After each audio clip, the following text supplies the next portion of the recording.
دې سره خو تاسو ټول بلد دی. دا هغه وخت کې سړی چې کله دیوال جوړي یا اخیر ورکوي یا کاګل ورکوي.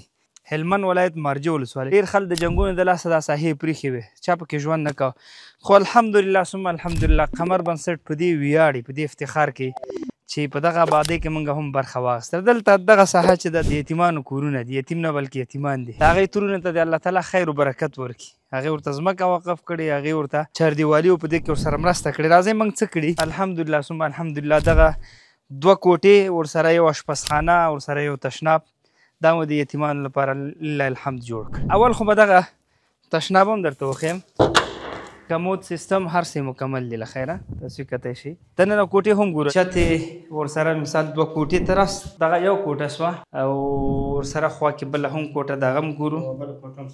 لله الحمد تیار راغلي دي ښه. دا د فکیزه هغه ګروپ دا ټول هغه شیان دي چې جاري صدقه کې راځي. د یتیم لپاره به سرپناه جوړه کړو. دغه واتساپ نمبر همدارنګه آنلاین مرستو لپاره لینکونه دغې ځانونه ثبت کړئ. ستاسو د حسابه قمر ته به راځي، قمر به انشاءالله افغانستان کې کارونه کوي.